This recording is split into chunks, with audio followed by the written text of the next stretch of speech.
With 2023 beckoning and the election frenzy in the country becoming more stronger each day, politicians are increasingly becoming visible, making more and more promises. Primary education from grade 1 to grade 7 must be provided completely free. Every village, in 3 years, there will be a ball in Orana solar. Patinongopinda tunhu chokutanga kukudzorerai pamakaziwa nawa Mugabe.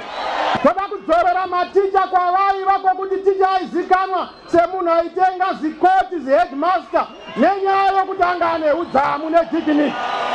But are these promises going to be fulfilled? The electorate is pondering on who to vote for in the council, parliamentary, and even presidential election. We bring you the candidate, where we interrogate their plans, their manifestos, their programs, to make sure that we give you information to make a choice on who to vote for. The candidate on SlyMedia TV.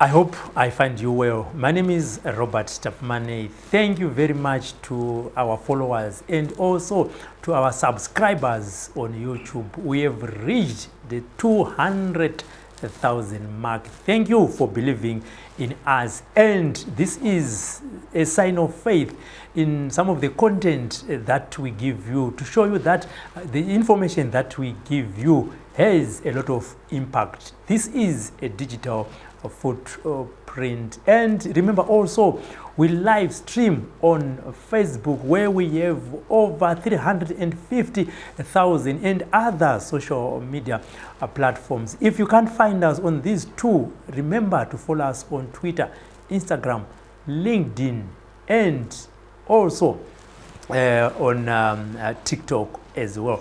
And as you know, on the 23rd of August 2023, Zimbabwe is going to yet another general elections. And as usual, during this time, we invite aspiring candidates to come and talk to you, the electorate, so that by then you have made up your mind, whom do you want to vote for. Today we have invited Reverend Dr. Muzorerwa to come and talk to you.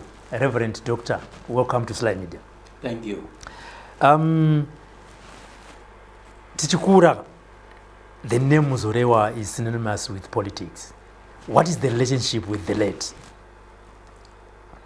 Bishop Muzorerwa is my brother, oldest in the family, and I'm almost the youngest in the family. Okay. And the name Muzorerwa is associated with the politics as well as church. So those two go together. Okay, and still, when we are still on that, what is the relationship between church and politics? Politics is a baby of church. Church is the main thing. God himself was a politician. If you know the story of Moses, you know that church and politics are inseparable. Because politics talks about organizing society, leading society, and church tells us how to live a good life, how to be a good neighbor. And so church is where we learn how to be good politicians, which is why, by the way, I'm so happy to be in this race, because I'm a clergyman. I'm about to lead this country to a godly life, more godly life, because it's one thing that we need today, just to live a godly life. Assuming that you are in your church, it's a Sunday, how do you preach to the people? You are a presidential candidate. You know, you also want some of your members to vote for you, but you know, there's a mixture of those that support other political parties. Do you at one point, at the end of the sermon or during or before, say, I want your vote? That's a good question. As a professor, I teach my students in religion never to preach politics from the pulpit. Okay. It's unfair because, as you said correctly, some people belong to one party or another and so on, and you may actually belong to another. So when you are in church, you do church business. After all, people have come to worship. Yes. But in a way, your presence there, people that be leader. Okay. So that is like kabisira kanitika. Otherwise, when you are in church, talk about the church, talk about the spirituality, talk about God, talk about God's love, and so forth. Talk about good neighbors and so forth. Don't say this is a better party than that. That's not right. Yes. Let's now come to the business of the day. Just for starters, why would I vote for you as the presidential candidate? Why should I give you my vote to lead Zimbabwe in the next 5 years? I'll answer your question in one word, then explain. Yeah. Prosperity. We are the party that is promising the nation that once we get in, Zimbabwe is going to turn around. Zimbabwe's economy is going to turn around because we believe that the one thing that we need in this country are jobs. Many people are looking for employment. Many people are looking for jobs, and they're hard to come by. And so to vote for the UANC is to vote for your prosperity, is to vote for jobs, is to vote for non-corruption, is to vote for all these good things that we have always looked for in a country and didn't find them. We are different from other parties because we are not here to enrich ourselves. We are here for everybody to live a good life. So that's why you should vote for the UANC. Looking at the previous government and focusing mainly on the economy, as you've said, where do you think the Mugabe-led government got it wrong in terms of managing the economy of the country? I don't think it's appropriate for me to point out where the late President Mugabe went wrong. He did what he thought was best. What I know is what was best for him is not good for us. So what I'm going to do, what we are going to do, what the UNC will give people is the alternative. Something that they say, where have you been? You have good news for us. Where have you been? So there people will be able to discern, to see the difference between what was and what is. And what is going to be the future, because the UANC is well experienced. You may know that the Bishop Muzorerwa that you mentioned at the beginning was the first black prime minister who was also a bishop in the church. That's why his administration was clean and clear. And that's why his the economy those days was good. There was no corruption. The currency was good. And the salaries for civil servants was excellent. And so listen, this is it. The USC is coming back to bring to Zimbabwe prosperity once again. But tell me, assuming that, God willing, you've won the elections, how are you going to form your next government? Because we have seen from past governments, they pick from members of parliament to representatives, them as ministers, and also some non-constituent members of parliament. Just in brief, how are you going to form your next government? Good question. The reason I decided not to run as a councillor or not to run as an MP, but to run as a president is because I want to hold the ultimate key that it turns the economy around, that turns the economy in the right direction. So in doing that, though, I'm going to select cabinet members who are clean. I'm not going to recycle what you see today, what you hear about today, and all these other people. They may be big names, but they are not going to be in my party. My cabinet is going to consist of people who observe the rule of law, people who respect the populace, people who respect everybody, because after all, they are elected by the people. Now, having said that, let me say that if the cabinet sets a good tone, everybody in the country is going to want to follow suit. So as a president, I'll be the first one to say that my leadership is going to be impeccable. My leadership is going to be such that other leaders will say, hey, listen, there's no sense in competing with this guy. He's just number one. You don't want to compete and be number two. So I'm in this not because I want to be the president. I'm in this because I'm committed. God called me to serve this nation God called me to set a good example for leadership. God called me to care for the least of these. So that's why I'm in this race. You said God called you. Yes. How of the two? You know, I'm going back to where we start from. We know when someone is a minister of God, it's a calling. Now you are now a politician, it's a calling. You were called twice. You're asking a very interesting question, and the answer is self-evident. When you are called by God, you are called to serve people. For all I know, Zimbabwe consists of people. Yes. So once I was called to preach the word, I was called also to liberate the people from suffering, to bring good news to the people. So my calling is just one, to serve mankind, to serve the people of Zimbabwe, especially those who are helpless and hopeless and starving and hungry, unemployed. Those need to be served. But also, because I'm a minister, I know that everybody needs God's blessing. The rich and the poor, the females and males, everybody needs God's blessing. So I'm very happy, I'll be very happy to be the president for this country, because I will serve people in fullness of life. You know what Jesus says? I'm going to bring some scripture on you. Yeah, that's fine. Jesus said, I've come so you may have life and have it abundantly. So as the president, I'm going to make sure that my cabinet, my government is going to deliver good life to the people. Those people who like me and those who don't like me, it doesn't matter. I love them all because they are my people. That is the approach of a pastor. Everybody who is in church is there to be served by you if you are the pastor.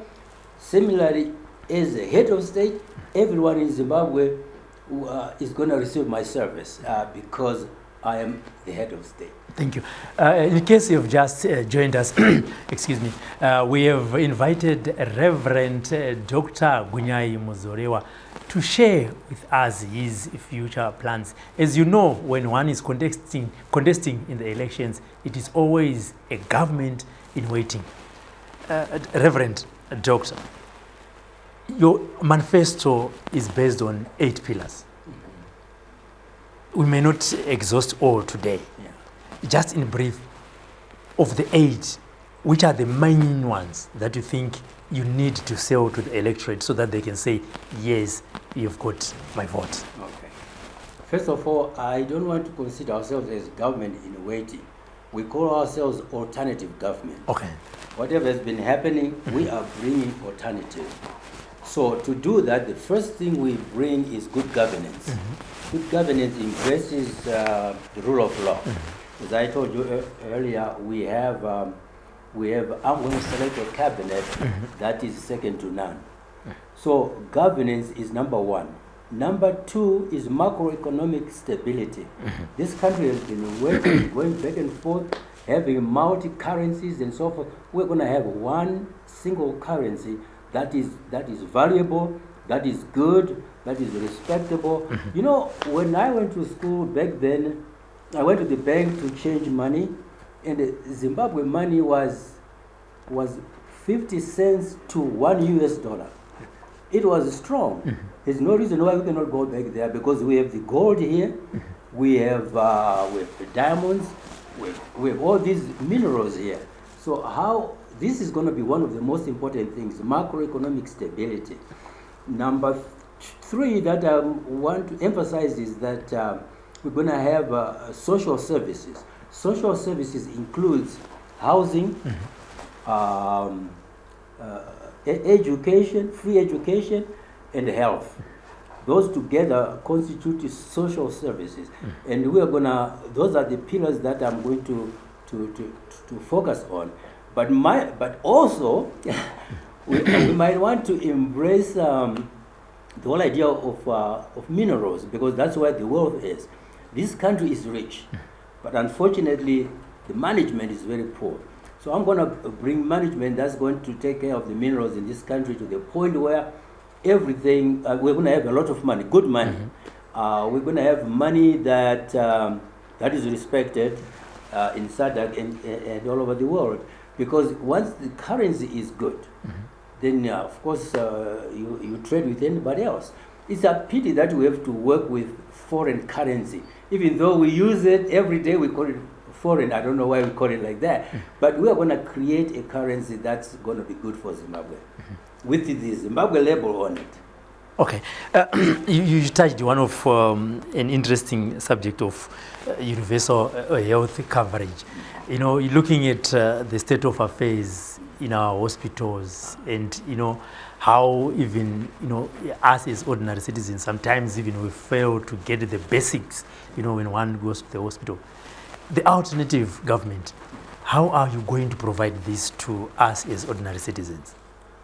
Universal health care means that if anybody who falls sick is free to go to the hospital to get help. It doesn't matter how much money they have or don't have. And so what you do is you create a situation where all the companies that employ people in Zimbabwe have a way of contributing to that budget. Also, the government itself should work with, should have a budget to revive the hospitals. You know, it's a pity. You go to Parerenyatwa here, and the walls are falling apart, the paint is falling apart. Then you get admitted. Fortunately, after 4 or 5 hours, you get admitted, and the nurses are not happy because they are not paid well. That we are going to reverse by paying all the nurses, doctors, and teachers very well. We did that in '79. We can do it again. We got that experience of paying people well. We know that a happy employer is one who is paid well. Then also, it's a pity that our doctors that we train here don't even serve here. They go overseas. Zimbabwe or Africa in general has a lot of herbs, have medicinal bushes that could be converted into medicine. But we don't do that. We all run for caffeine or for this and that. In this country, we should be able to manufacture medicine. We should do that. Our doctors should be able to do that. It's a pity. I mean, you remember when we had COVID-19, we had to wait for some kind nations to give us extra medicine that they did not want. We should be able, Zimbabwe should be able to create, to manufacture medicinal materials, which is, by the way, this is not on the topic, but one of my anticipated donations to the nation is a first-class research center for pharmaceuticals and so forth, which I'm going to say SADC will come here to be healed. SADC will come here to train. SADC will come here to buy medicine. We should have, Zimbabwe is a big country. It's a great country. It has that potential. It has to be unleashed, which is why I did not choose to be a councillor or an MP, but the president, in order to turn the key to all these realities. I don't know if I got you right. You said you are going to provide, your government is going to provide free education. Yes, yeah, we are. Looking at what you've said on health and on education as well, where is this money going to come from? Everybody asks me that question. It's amazing. Have you ever heard of the Al Jazeera's gold mafia thing? How many thousands, how many millions of dollars was that? Don't you think that there's money around here that is floating that we could put together responsibly and use it to build hospitals, to provide free education and all those things? I really believe that. There's money here. What we don't have is responsible management. So money is here. Don't worry. We got the minerals. God gave us. Zimbabwe is more than 60 minerals. We mainly use 40 of these, and we don't benefit from any of them. That's a pity. When I'm in charge, Zimbabwe will relax because there's going to be money, not extra money, but money for responsible use in the country, covering education, covering medicine, and providing affordable housing. This is going to be different, sir. Okay. Okay. Looking at Zimbabwe is an isolated country, for various reasons. We may differ on what is put Zimbabwe where it is today. What are you going to do about it in terms of maintaining good international relations with other countries? That's I like that question very much because we are now like an isolated nation, yet really for us to be independent, we were supported by frontline states. Don't you? Okay, there's something wrong with that. I'm going to say that Zimbabwe needs to develop relations with other countries by itself first being responsible. Right now we are almost a nuisance because our children are leaving the country to look for green pastures. Why don't we create the green pastures here so that people flock to Zimbabwe rather than abscond? We want to make Zimbabwe what it has been, namely the to-go-to country. People want to come to Zimbabwe. It's a beautiful country. You know what? I've worked in diaspora, but I retained my citizenship here because I love my country. I could have easily taken other citizenships, but no. Zimbabwe is a beautiful country. All that needs to be done is to fix it so that it is what God created it for. Do you know that the big force here was meant to make Zimbabwe a destination for tourism, and so beautiful country? But what's happening? We neglect these good things. You walk around here, you find that there's vegetation, there are good things in this country. What is lacking is the rule of law. Okay. Investors don't come here because they want to be sure that their investment is secure. Even our children who are in diaspora hesitate to invest here because they know that their investment may be lost, because there's no rule of law. So the key that the president has is the rule of law, and that's why I aim to be the leader. One of the reasons why Zimbabweans went to war to fight the Smith regime is the issue of land. And up to today, we have quite a lot of disgruntled citizens who feel that if you ask them today, they will say, "Chatakaendera kuhondo chi, chakafira vana vedu chi." They are still where they were, even worse. They did not get that land. Your government, Reverend Dr. Muzorerwa, how are you going to address that issue? That is the most painful question that you have asked me today. I participated in recruiting young people when I was a professor at Hartso. And we promised these young people that when you come back, we'll make this country beautiful. And for them to come back to what we have now, we are really ashamed, which is one reason why I'm saying, listen, we want to show our students, we want to show our young people, we are no longer young now, some of them are in their 60s, 70s, even 80s. We want to show them that what we meant is true, because this country can be beautiful. This country can take good care of them. They can live wherever they want. They can make good money and so forth. And so in our new situation as the alternative government, we are just going to reverse all these adversities that are in this country. People are suffering for really no apparent reason except that there's need for good leadership. I always want to put it in the positive. There is need for good leadership. And Muzorerwa, the man called by God to provide that. And I don't say this with the pride. I say this with the humility because I'm only one person. I cannot do it alone. I invite you all. Which is one reason I invite you to vote for me. I cannot do it alone. I'm inviting the nation to give us a chance, because we are bringing an alternative to what is there. What is there apparently is not exciting. Is not the best. Listen, coming to land issue, a lot of people thought that they would be rich like white farmers were. They didn't know what was involved in this. Again, it's a question of the economy. I'll have a government that supports the farmers so that the farmers can get what they need, the equipment and the training and so forth and so on. And I'm prepared to do that because I know what it is. I was born and raised in the rural area on the farm. By the way, I don't have a farm myself because they said, "You are Muzorerwa, we don't give you a farm." That's fine. When I become the president, I'm going to look for a piece of land somewhere and then I'll get me a farm. But that's not the topic right now. But a lot of people who have farms cannot farm or are not farming. There are some people who are not given the farms who can farm, who have the training to farm. So those are some irregularities that need to be straightened out. And oh, by the way, we differ from other parties because for us, when you get a farm, it's not supposed to be on lease basis. Okay. Listen, I say to the Zimbabweans, you don't want to lease a farm. In the city, you rent.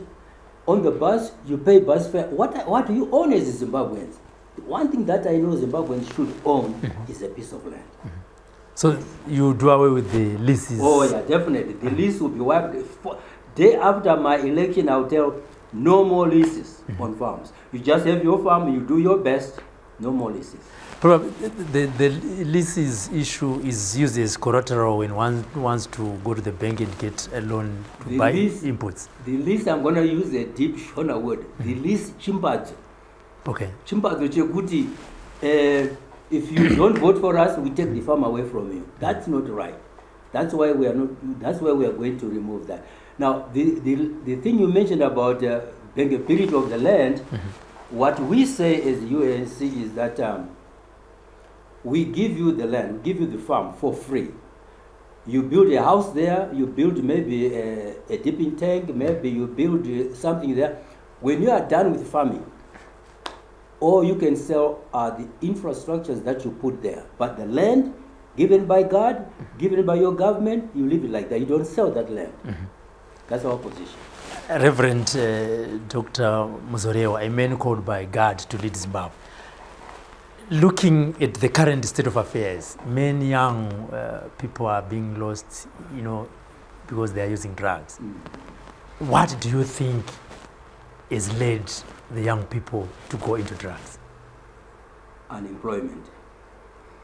So what we do is that when our children go to school, go to the universities, they leave the university, they graduate, and the next thing you see them doing, because there's no employment, you see them selling airtime or tomatoes.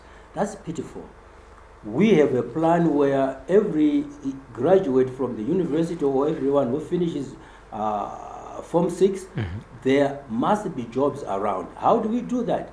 We are going to have so many factories, either run by government or run by private firms, but those factories are really intended to create employment for a lot of young people. Now, not all young people are going to be interested in the same kind of a job, so we have a diversity of jobs.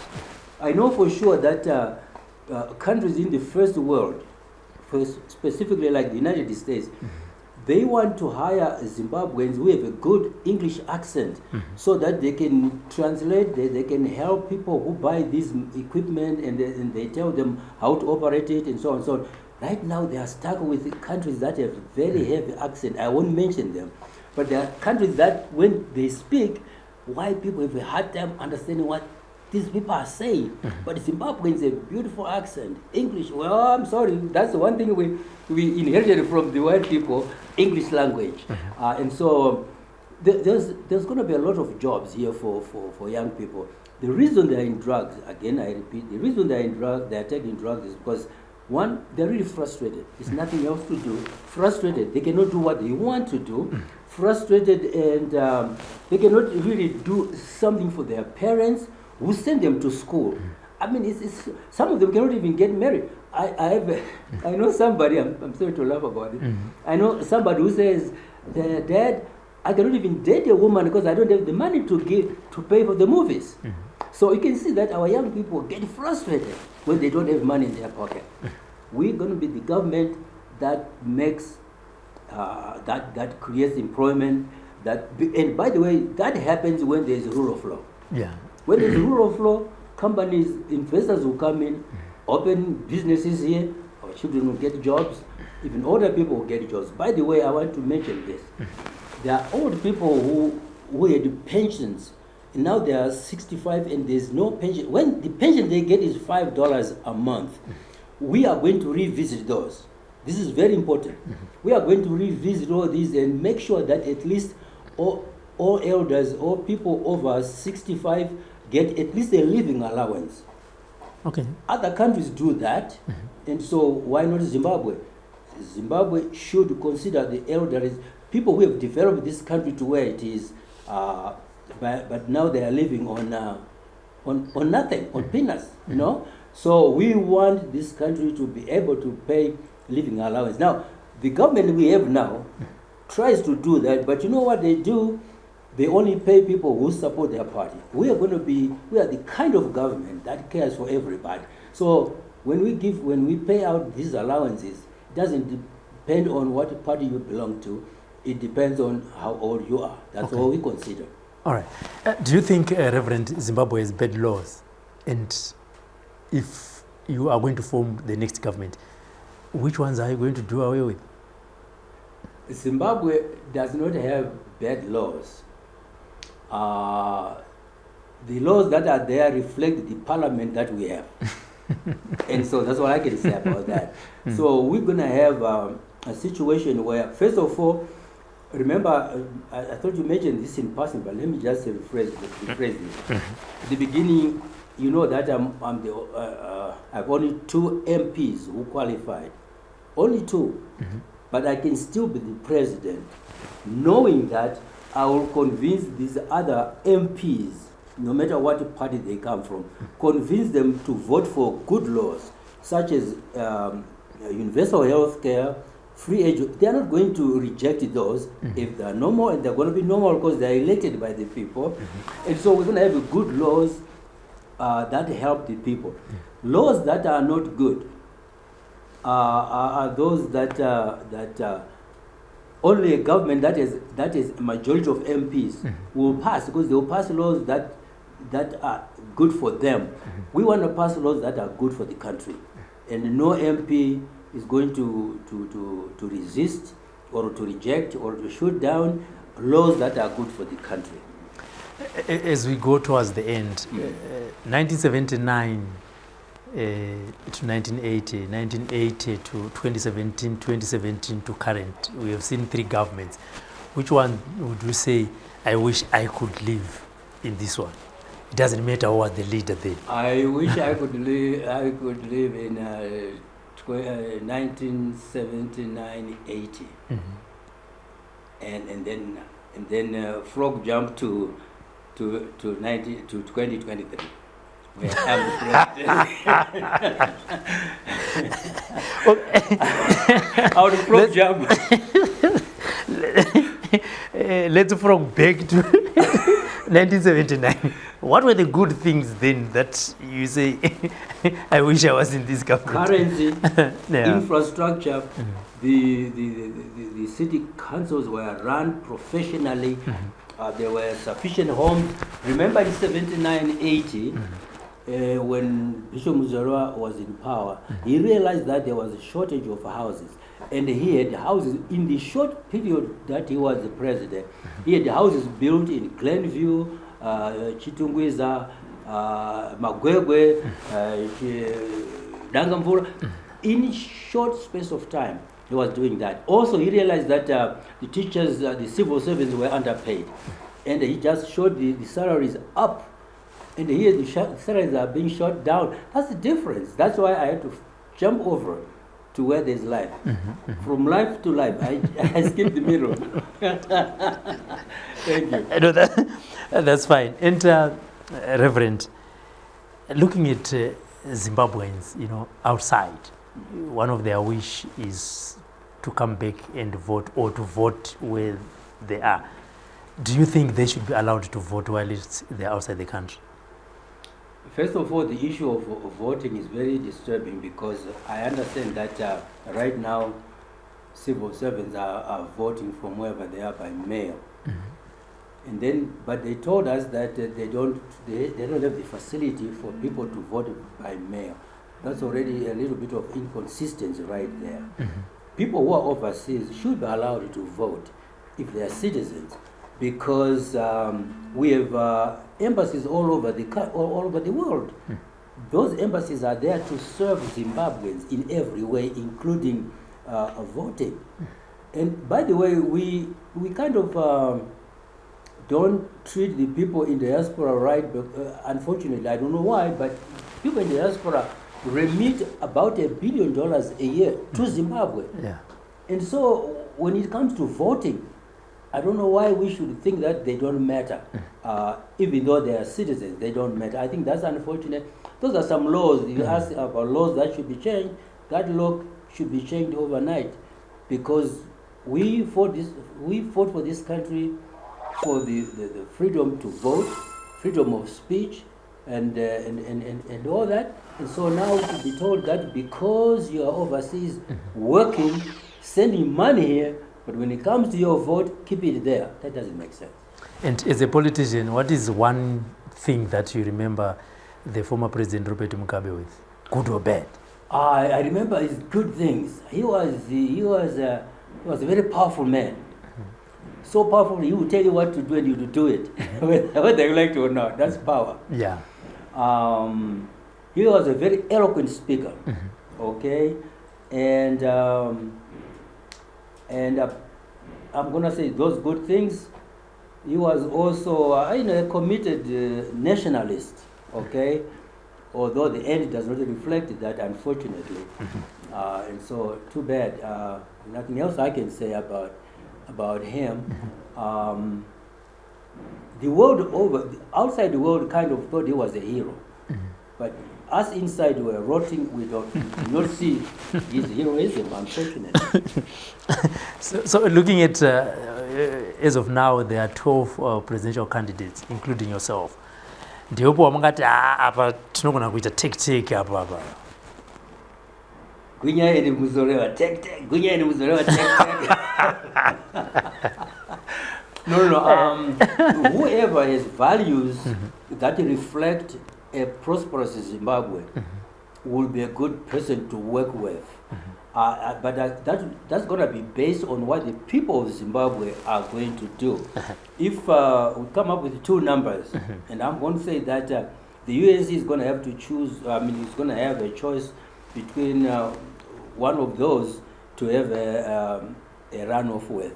Okay. We are the party that's going to have to deal with that. I don't see any others doing that when we're outside. It's not going to happen. Okay. You get my point? Yeah. So okay. So what is one of the reasons why you did not field 218 members of parliament to contest? Yeah. Oh, you mean the 210 members of parliament? Yeah. Why? You know this. I'm so sorry, but what happened was that we were told that for example, well, the one thing is that the fees were ridiculously high.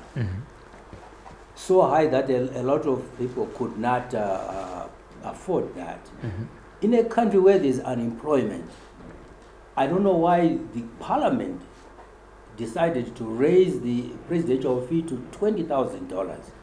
By the way, $20,000 does not mean that you're going to elect the best president or you're going to select the best president. No, anyone can raise $20,000, even from stealing or from selling drugs. So that's not the issue. What they wanted to do was to reduce the number of presidential candidates. But they should use the better methods because throughout the world you don't pay that ridiculous amount. So we were not able to raise that amount of money because it's just too much. Like an MP was, usually they used to pay, like in 2018, we paid $100 for MPs. Now they're asking for $1,000. And then you see the performance of ZEC. Is it worth the money that they take? I don't think so. Because every now and then you have issues with things that are not done right by ZEC. So we were not able to fill 210 because the fees were ridiculously high. But also because the ZEC kept changing posts. This delimitation was not the best. Again, these are some things that the future government will not allow to happen. That's why we insist on the rule of law. And also we were misinformed here and there. We were misinformed. Do you know they were asking for $20,000 but they say you can also pay in local currency. So I went to the nomination court with $140 million US. I mean RTGS, yeah. And they said our machine cannot handle this money. Yeah. I said, listen, but you asked for it. That's the payment for the fees. You know, they could not answer that. I said, so you are preferring foreign money to our RTGS? No, that's not the point. I said, that's the point, because I have the RTGS 140 million, and you are saying we cannot handle that. That's really. So at the end, So at the end, of course, at the end, because I now know the trick. They played the trick on me in 2018. Okay. Now I know the trick, so I had $20,000 US on me too. But I wanted to give them our local money because this is a local business. yeah. So I ended up pulling the 20,000 and I gave them. Okay. In brief, in a minute, tell the electorate why should they vote for Reverend Dr. Gwinyai Muzorerwa. Dear Zimbabweans, most of us have struggled for too long.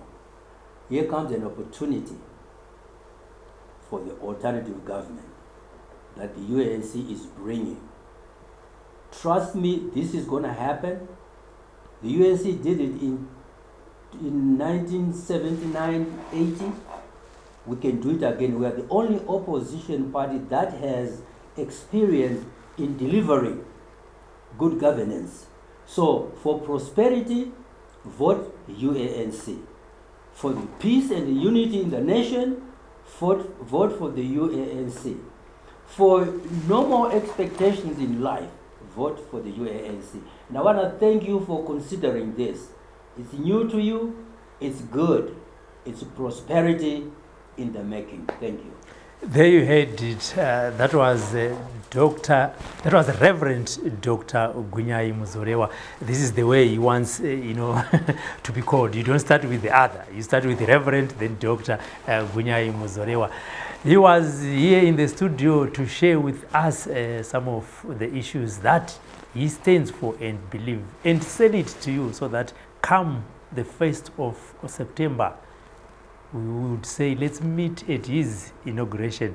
God willing, if we would say. This is the program, The Candidate. If you want to share your manifesto with the electorate, you can call us, get in touch with our producers so that we can also give you airtime before the 23rd of August. My name is Robert Tafmane, building bridges, Sly Media. With 2023 beckoning and the election frenzy in the country becoming more stronger each day, politicians are increasingly becoming visible, making more and more promises.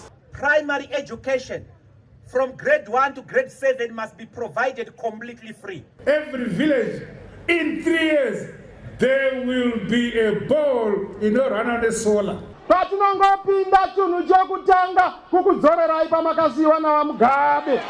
Toda kudzorera maticha kwavaiva kwokuti ticha aizikanwa semunhu aitenga zikoti zheadmaster nenyaya yokuti anga ane udzamu nedidn't.